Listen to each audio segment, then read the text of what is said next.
Assalamualaikum Football United, ringan amatiran ala gue. Ya hari Selasa pagi waktu Belanda. Tadi malam gue nggak sempat bikin konten karena cukup sibuk kegiatan kemarin, jadi baru sempat sekarang. Tapi hari ini insya Allah gue akan bikin beberapa konten ya, dan langsung tayang insya Allah juga hari Selasa ini. Oke.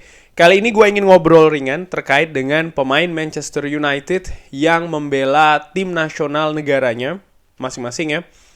Ada yang di ajang Nation League tentu saja di Eropa terutama. Dan ada juga beberapa pemain yang membela negaranya di partai uji coba persahabatan. Langsung aja, kalau gue lihat ini David De Gea tidak ada ya bersama tim nasional Spanyol. Walaupun David De Gea ini statusnya sebagai penjaga gawang utama dari Manchester United. Pemain depan ada Anthony Elanga yang bermain 27 menit bersama dengan tim nasional Swedia, kalah menghadapi Serbia ya di partai yang menurut gua ya so-so sih kalau menurut gue ya, ringan amatiran penampilan dari Anthony Elanga sendiri. Tapi tentu saja kalau gue melihat dimainkannya Anthony Elanga, pemain masih muda ini tapi sudah bisa menembus tim nasional senior Swedia, ini merupakan suatu pencapaian yang baik, yang bahkan sangat luar biasa ya bagi sang pemain itu sendiri. Anthony bermain 30 menit menghadapi Ghana. Brazil menang 3-0, di mana di pertandingan tersebut selain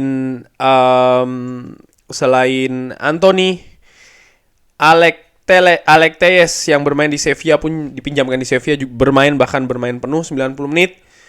Casemiro juga bermain di sana, tapi Fred ini hanya duduk di bangku cadangan. Jadi dari berapa tuh? Dari 4 pemain berarti ya. Satu pemain pinjaman bermain 90 menit, Anthony Casemiro bermain, Fred tidak bermain.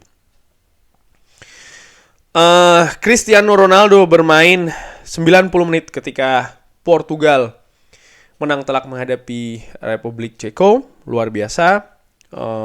Tampil juga bersama pemain lain ya, Diogo Dalot dan juga Bruno Fernandes tentunya di pertandingan tersebut. Nanti kita akan bahas ke sana. Pemain tengah Casemiro tadi ya bermain ya, Bruno Fernandes juga bermain cukup gemilang bersama tim nasional Portugal. 1 gol 1 assist dipersembahkan oleh Bruno Fernandes, pemain berusia 28 tahun ini yang perannya semakin sentral, perannya semakin vital bersama dengan Manchester United. Begitupun juga dengan tim nasional Portugal, dan menurut gua ini membuktikan kualitas kelas dari seorang Bruno Fernandes. Kalau dia bisa bermain di lingkungan, di situasi, di sistem yang tepat, dia bisa bermain secara maksimal di kapasitas tertinggi. Dan ini menurut gue yang sekarang terjadi di tim nasional Portugal dan juga bersama dengan Manchester United. Cuman mudah-mudahan ya ini bisa konsisten. Menarik untuk dinantikan Bruno Fernandes nanti setelah Piala Dunia, karena feeling gue nanti di skuad Piala Dunia ini dia akan jadi tulang punggung. Salah satu tulang punggung, artinya menit bermainnya akan sangat tinggi bagi tim nasional Portugal. Christian Eriksen, ini yang ingin gue bahas ya. Tapi sebelum itu gue ingin lihat di lini belakang Diogo Dalot, nanti gue juga akan bahas. Tadi malam tim nasional Inggris Three Lions 3-3, pertandingan yang luar biasa menghadapi Jerman, di mana 2 pemain Manchester United bermain di sana, Luke Shaw dan juga Harry Maguire. Langsung aja komentar gue tentang Harry Maguire, tampil buruk, banyak kesalahan, tidak konsentrasi, tidak fokus. Satu penalti itu jelas karena kesalahan dia, salah ambil keputusan terlambat ya. Juga di beberapa gol lainnya gue pikir secara langsung dan tidak langsung dia ada peran di terciptanya gol tersebut. Artinya menurut gue penampilannya bukan tidak bagus lagi, tapi buruk di lini belakang Three Lions. Nah, bagaimana Luke Shaw? Luke Shaw walaupun menciptakan gol di pertandingan tersebut, tapi secara keseluruhan gue melihat tampilannya tidak bagus. sempat ada umpan luar biasa kepada seorang Raheem Sterling, walaupun tidak bisa dimanfaatkan ya karena mampu ditepis oleh kiper Jerman. Umpannya sangat luar biasa, visi, skill, tekniknya sangat-sangat luar biasa di babak pertama. Tapi gua melihat di pertandingan tersebut tadi malam, ini keseimbangan antara menyerang dan bertahan dari Luke Shaw ini tidak balance, tidak imbang. Cukup oke ya ketika dia ikut maju ke depan membantu serangan, tapi ketika bertahan dia sering terlambat. Bahkan salah satu gol yang tercipta juga kalau tidak salah karena walaupun tidak sepenuhnya ya, karena itu menurut gua Nick Pope bolanya lepas gol terakhir kalau tidak salah. Bolanya tidak bisa diamankan dan bola mentalnya ternyata jatuh di pemain Jerman yang Luke Shaw telat untuk mengantisipasi. Tapi bukan hanya di kejadian tersebut, ada juga beberapa kejadian lain yang dia nampak terlambat ketika harus menutup pergerakan si pemain yang menempati sisi kanan Jerman atau ya sisi kiri dari tim nasional Inggris. Jadi gua pikir, menurut gua dengan amatiran, dua pemain Manchester United yang dipanggil oleh Gareth Southgate ini, terutama tadi malam ya, penampilannya tidak cukup baik. Harry Maguire sendiri sebenarnya ketika menghadapi, atau Luke Shaw ya, ketika menghadapi Italia, gue menilai walaupun juga tidak apa ya katakanlah ya, tidak secara fantastis main bagus luar biasa nggak, tapi agak sedikit lebih bagus sih kalau menurut gue dibandingkan ketika menghadapi Jerman, terutama dari sisi bertahan. Tadi malam ketika menghadapi Jerman sangat-sangat keteteran Luke Shaw ini, sering keteterannya. Sementara Harry Maguire ketika menghadapi Italia juga sebenarnya tidak tampil terlalu superior, terlalu excellent. So-so kalau menurut gue ringan amatiran. Tapi ketika menghadapi Jerman ngedrop banget. Jadi ya seperti gue singgung, gue mempertanyakan sih kenapa yang dipanggil dua pemain ini, tapi terjawab sudah ternyata tadi malam. Ternyata dua pemain ini walaupun Luke Shaw menciptakan ada beberapa momentum, umpan yang luar biasa kepada Raheem Sterling salah satunya, juga beberapa kontribusi ketika menyerang pun juga gol, tapi ketika bertahan cukup kesulitan, pun juga seorang Harry Maguire yang masih belum bisa kembali ke penampilan terbaiknya seperti 2 tahun lalu bersama tim nasional Inggris. Victor Lindelof juga bermain 90 menit bersama tim nasional Swedia yang kalah telak 4-1 menghadapi Serbia. Tyrell Malacia ini yang gue ingin singgung ya. Pemain ini tidak bermain ketika Belanda menang menghadapi Polandia 0-2. Bermain 45 menit ketika Belanda menang 1-0 menghadapi Belgia di Amsterdam. Di penampilan dia bermain hanya di babak kedua ya, Tyrell Malacia, tapi menuai banyak pujian karena bagaimana dia ini dianggap bisa menghentikan atau meredam pergerakan dari seorang Kevin De Bruyne, motor serangan dirigen dari Belgia. Yang menariknya, hari Ahad ini waktu Belanda jam 3 sore akan ada Manchester United menghadapi Manchester City, yang bukan tidak mungkin Malacia akan kembali menghadapi Kevin De Bruyne. Nah, ada hal menarik di penampilan bagus dari Tyrell Malacia karena dia ternyata mengaku diinstruksikan oleh Louis van Gaal bermain sebagai back tengah nih, agak ke tengah. Walaupun dia bisa bermain dengan cukup bagus, cukup fasih bahkan, tapi dia mengaku kurang enjoy. Dan menurut gue ini dalam tanda kutip wajar. Kenapa? Karena ketika sang pemain bermain di posisi baru, mungkin faktor adaptasi ya kan, mungkin ini akan mengakibatkan rasa kurang nyaman. Tapi di sisi lain ini menunjukkan bagaimana versatile-nya seorang Tyrell Malacia. Bisa dimainkan di beberapa posisi berbeda, bisa memainkan beberapa peran di berbagai atau beberapa sistem yang dimainkan oleh sang pelatih. Di tim nasional Belanda sendiri, formasi dari Erik ten Hag ini kan 3-4-1-2. Tyrell Malacia ketika masuk ini menggantikan Nathan Ake, salah satu dari 3 back yang dimainkan oleh Louis van Gaal. Tapi ternyata dia bisa bermain dengan cukup bagus ya, bisa bermain dengan cukup bagus. Dan ini menurut gue ya menunjukkan bagaimana Tyrell Malacia ini memang pemain yang spesial sih menurut gue ringan amatiran. Dan ya dua pemain terakhir yaitu adalah Diogo Dalot dan juga Christian Eriksen. Lisandro Martinez juga bermain by the way ya. Lisandro Martinez ini bermain Argentina menghadapi Honduras bermain 90 menit. Setelah ini Argentina masih akan ada pertandingan persahabatan menghadapi Jamaika. Nah, sekarang gue ingin membahas tentang Diogo Dalot dan juga Christian Eriksen yang menurut gue tampil sangat excellent. Diogo Dalot, pemain bek kanan Portugal ini tampil luar biasa. Perannya sangat vital, bahkan menciptakan 2 gol.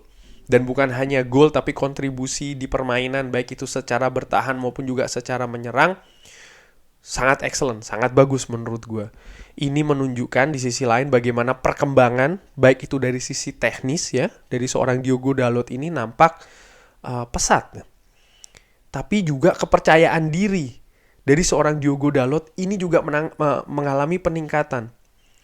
Tentu saja pemain ini didatangkan di zamannya Jose Mourinho, lalu sempat dipinjamkan ke AC Milan. Dan sekarang dia menjelma menjadi bek utama Manchester United, menyingkirkan bek utama musim lalu, yaitu adalah atau beberapa musim yang lalu Aaron Wan-Bissaka. Tampil cukup luar biasa menurut gue, dan ini menunjukkan sejauh ini keputusan dari Erik ten Hag tepat dengan tidak melepas Diogo Dalot, dengan tidak merekrut bek kanan baru untuk menggantikan Diogo Dalot. Menurut gue ini sekali lagi keputusan yang tepat. Sekarang Diogo Dalot sangat menikmati perannya sebagai pemain utama Manchester United di sektor kanan, karena ya Aaron Wan-Bissaka sudah tersisih, dan Manchester United pun juga belum mendatangkan pemain bek kanan yang baru. Dan menurut gue ini bisa jadi salah satu faktor sih kenapa Diogo Dalot ini tampil luar biasa. Karena begini, ketika pemain didatangkan saingan, ini bisa jadi unsur positif, bisa jadi negatif. Kalau pemain ini sedang dalam kondisi bagus, lalu klub memutuskan untuk mendatangkan pemain dengan kualitas sama atau bahkan lebih bagus, ada pemain yang bisa termotivasi, ada pemain yang malah jadi mengatakan, kenapa, kan gue sudah main bagus, kenapa klub harus mendatangkan? Bisa saja seperti namanya juga manusia ya. Pun juga sebaliknya, ketika pemain itu sedang ngedrop, sedang tidak bagus, didatangkanlah pesaing, nah dia bisa jadi termotivasi, nanti daripada posisinya tambah terancam, akhirnya dia terus memacu dirinya. Ini bisa juga, jadi ada dua sisi dari koin ya, dari keputusan tersebut. Tapi yang jelas sekarang ini keputusan Erik ten Hag dengan tidak mendatangkan bek kanan baru dan mempertahankan Diogo Dalot ini terlihat dari sisi individu pemain mengalami peningkatan. Tentu saja di konten terbaru dari Fabrizio Romano ada pembahasan tentang terkait dengan kontrak yang insya Allah nanti akan gue bikin videonya juga ya, ngobrol ringan, pembahasan ala gue seperti biasa, ringan amatiran. Ya ini merupakan modal sih menurut gue, Diogo Dalot penampilan yang luar biasa ini untuk Manchester Derby di partai yang selanjutnya, partai yang sangat penting menurut gue. Mudah-mudahan kondisi fisiknya bisa terjaga ya, sehingga bisa tampil maksimal sebagus ketika tim nasional Portugal menang, dan dia kontribusinya sangat luar biasa. Christian Eriksen pun juga demikian, walaupun di pertandingan sebelumnya menghadapi Kroasia, Denmark ini kalah 2-1, tapi dia menciptakan gol yang menurut gue sangat luar biasa. Christian Eriksen, bagaimana visi bermainnya, teknisnya, umpan-umpannya luar biasa di pertandingan tersebut. Bahkan puncaknya adalah ketika Denmark menang menghadapi Prancis 2-0. Walaupun dia tidak ada kontribusi langsung berupa gol ataupun juga assist, tapi bagaimana cara dia bermain, sekali lagi visinya, kualitas umpannya, pergerakannya sangat excellent, sehingga Christian Eriksen dipilih sebagai man of the match di pertandingan tersebut. Ini juga merupakan modal yang berharga. Christian Eriksen tampil semakin baik, semakin hari semakin baik ya, baik itu bersama Manchester United dan sekarang bersama Denmark. Masalah fisik tidak ada masalah sama sekali dari Christian Eriksen, karena di pertandingan terakhir bersama tim nasional Denmark dan juga Manchester United selalu bermain 90 menit. Ini menunjukkan dia tidak ada masalah di fisik ya, artinya masalah jantung. Cuman tentu saja yang gua khawatirkan adalah masalah kebugaran sih, itu saja, karena kelelahan itu kan bisa saja melanda pemain, dan dia akan jadi sosok vital, pemain yang sangat penting, bukan hanya di Denmark ya, tapi juga di Manchester United, utamanya nanti hari Ahad menghadapi Manchester City di pertandingan big match. Lini tengah Manchester City juga bagus. Manchester United tentu saja dengan seorang Christian Eriksen dan duonya yaitu adalah dengan Bruno Fernandes. Eriksen di tengah, Bruno Fernandes agak sedikit ke depan. Ini akan menjadi duo yang dinamik menurut gua, tulang punggung dari Manchester United. Gua akan bahas tentunya nanti insya Allah di beberapa hari ke depan yang di preview. Cuman secara garis besar gua puas dengan penampilan pemain-pemain Manchester United. Memang tidak semuanya bermain secara gemilang, secara luar biasa, tapi yang gua amati adalah dari sisi teknis individu, bagaimana cara mereka bermain, dan juga bagaimana kepercayaan diri, mental mereka. Setelah tentu saja mereka mengalami masa yang buruk bersama Manchester United di 2 pertandingan awal, lalu Manchester United perlahan bangkit. Ternyata ini ada efeknya terhadap pemain-pemain, terutama pemain-pemain yang menghuni posisi posisi inti dari Manchester United, utamanya lagi seorang Diogo Dalot dan juga Christian Eriksen. Pemain-pemain lain menurut gue seperti Anthony, Fred, Casemiro ini juga terlihat ada kepercayaan diri. Tentu saja menembus tim nasional Brazil ini tidak mudah ya. Pemain Brazil ada di mana-mana, saingannya juga cukup ketat. Lisandro Martinez pun juga demikian. Anthony Elanga walaupun kalah, tapi gue melihat dia bisa secara konsisten dipanggil ke tim nasional Swedia. Ini juga sesuatu hal yang positif bagi sang pemain. Victor Lindelof pun juga demikian, walaupun sekali lagi ya hasilnya tidak maksimal bersama tim nasional negaranya. Pun juga Luke Shaw dan juga Harry Maguire. Ini juga menunjukkan sejauh ini tepat keputusan Erik ten Hag untuk tidak memainkan mereka secara reguler di Manchester United, artinya lebih banyak sebagai pemain pengganti, pemain cadangan. Sekaligus ini juga sebagai koreksi bagi mereka berdua, terutamanya Harry Maguire. Ya, dia harus bisa meningkatkan permainannya, dan dia juga harus tahu posisinya sekarang dia ada di mana, sehingga ketika dia dicadangkan harusnya tidak ada komplain, harusnya tidak ada menyalahkan pemain lain. Lihat ke diri sendiri, introspeksi, koreksi. Menurut gua demikian. Oke. Konten selanjutnya insya Allah akan tentang membahas Fabrizio Romano yang membahas Diogo Dalot terkait dengan kontrak dan masa depannya. Terima kasih sudah menyaksikan. Jangan lupa like, sholat, dan juga subscribe. Wassalamualaikum warahmatullahi wabarakatuh.